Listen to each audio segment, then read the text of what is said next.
안녕하세요. 에스더 김영주 집사입니다. 앉아있을 때랑 정말 나와서 있을 때랑 너무너무 달라요. 앉아서는 정말 수다 잘 떠는데 나오면은 네, 너무 말하기도 어렵고 말도 안 나오고 머리가 하얘지는 것 같아요.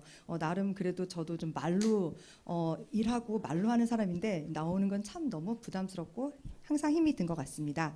그래서 제가 잠시 짤막하게 제 삶의 나눔을 하려고 하는데요. 그래서 좀 적어 왔어요. 그래서 제가 이제 읽어 드릴게요. 네. 저는 2019년도 5월에 한 지인과 동업으로 학원을 시작하게 되었습니다. 교육 사업이 처음이었지만 15년의 경력이 있는 동업자의 권유가 있었기에 믿고 맡기며 든든하게 시작을 할 수 있었습니다. 그런데 2020년 2월에 코로나가 발생하였고 학원은 교육청의 제재를 받기에 수업을 마음대로 할 수가 없었습니다. 코로나의 이유도 있었지만 동업은 가족끼리라도 하지 말라는 말이 있지요. 전 그 말을 무시했다가 아주 큰 코를 다치게 되었고 학원을 시작한 지 2년이 되는 해에 사람도 잃고 마음에 큰 상처를 남기며 동업자와 헤어지게 되었습니다. 홀로 운영과 수업을 맡게 된 저는 막막하고 두려웠지만 남겨진 아이들을 두고 그만둘 수가 없었습니다. 그때부터 한 해, 두 해 지나며 저의 경험치를 쌓아가는 시간이 되었고 일에 대한 자신감도 가지게 되었지만 동업자의 마무리에서 받은 상처와 사람에 대한 신뢰가 무너진 일로 인해서 이 일을 하겠다고 선택한 저 스스로를 자책하고 책망하는 시간들이 이루어졌습니다. 그리고 시간이 지나도 치유되지 못한 상태로 지나면서 사람에 대한 트라우마까지 가지게 되었습니다. 작년은 저에게 참 힘든 한 해였습니다. 코로나가 왕성했던 시기에도 상담이 있었고 새로운 원생들의 가입도 꾸준히 있었는데 작년에는 정말 단 한 건의 상담도 들어오지 않았습니다. 2월과 3월에는 새학기 상담이 줄지어 와야 하는데 이상하다? 하면서 지나가고 5월쯤엔 우리 학원 소문이 이상하게 난 건가? 그런 의심마저 들기 시작했습니다. 그때부터 주님을 믿는다면서 저의 경험치를 믿고 지내왔던 시간들에 대한 반성이 나오기 시작했습니다. 작년에 우리 교회에서 성경 읽기를 시작한 것이 저에게는 참 좋은 계기가 되었습니다. 성경을 읽으며 주님이 말씀하신 약속을 붙들고 출퇴근길에 기도를 하게 되었습니다. 그러면서 갈급했기에 도움을 청하는 기도가 절로 나오게 되었고 출퇴근 시간에 보이는 어린아이들의 수가 우리 학원생에 더해지는 명수가 되기를 야곱에게 주신 100배의 축복을 저도 받고 싶다고 기도하기 시작했습니다. 하지만 제 상황에 따른 이기적인 기도였기에 마음이 불편하기도 했습니다. 그러던 어느 날 주님의 마음을 알게 되었습니다. 새로운 일을 너 스스로 준비하고 만드는 것이 어려운 것을 알기에 동업자를 붙여줬고 이 일을 시작하게 만들어준 것이다 라는 마음을 주셨습니다. 그 음성이 있은 후 사람에 대해 가졌던 두려움과 트라우마가 위로를 받기 시작했고 제 생각 넘어 있는 주님의 계획하심을 의지하는 마음도 생겨났습니다. 그리고 며칠 뒤 새로운 장소로 이전하여 새롭게 할 수 있다는 소식을 듣게 되었습니다. 그때부터 놀라움과 기대감 그리고 제 욕심에 의한 선택이 될까봐 두려운 마음도 들기 시작했습니다. 그래야 저는 하나님의 뜻을 알고 싶어 기도하기 위해 금요 기도회에 참석을 하게 되었습니다. 저도 모르게 흘러나오는 찬양은 제 마음을 위로해 주시고 두려움에서 벗어나게 하셨으며 편안함을 주셨습니다.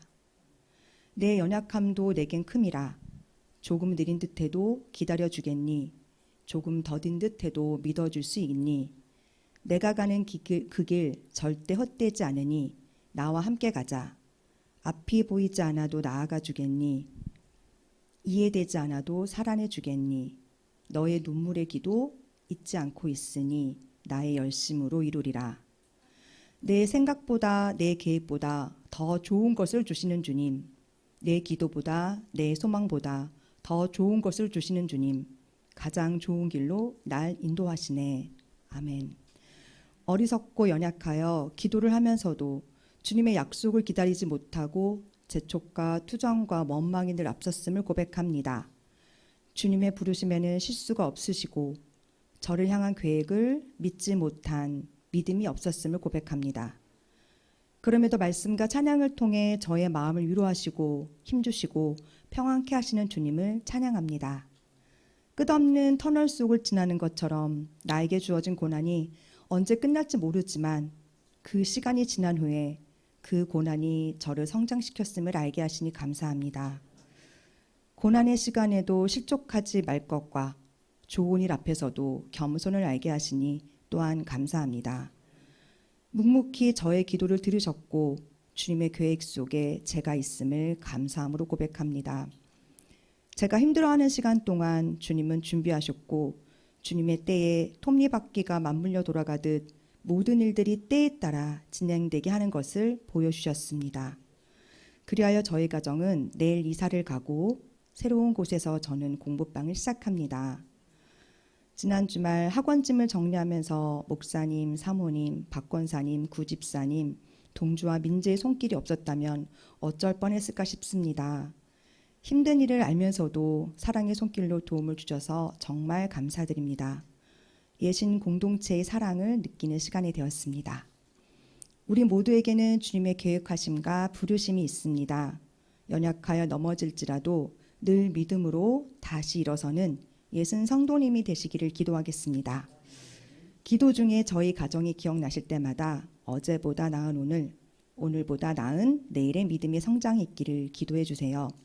제 삶의 나눔은 여기까지 준비가 되었습니다.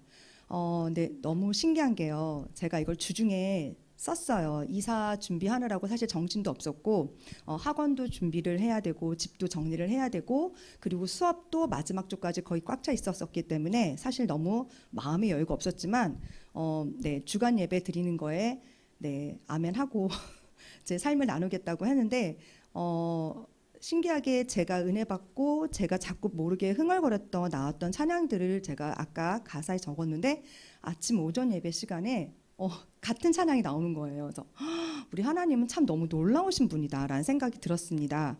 그러니까 한 주간 뭐 살다 보고 매주간 제 생각대로 제 마음대로 살다가도 아차 하면서 하나님의 말씀을 떠올릴 때가 있고 하나님이 주시는 깨달음을 주실 때가 있어요.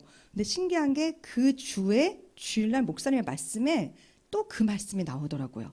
그럴 때가 있더라고요. 그래서 하나님이 진짜 성령님만 하나시라서 우리에게 이렇게 하나로 묶어주시는 은혜를 감사드립니다. 알면서도 사실 잘 못하는 저의 모습 또한 고백합니다. 네, 믿어야 하는데 잘 믿지 못하고 신뢰해야 하는데 신뢰하지 못했던 저의 지난 날임에도 하나님이 늘 우리 속에 같이 함께 계셨음을 감사드리며 짤막한 저의 삶의 나눔을 마치겠습니다. 감사합니다.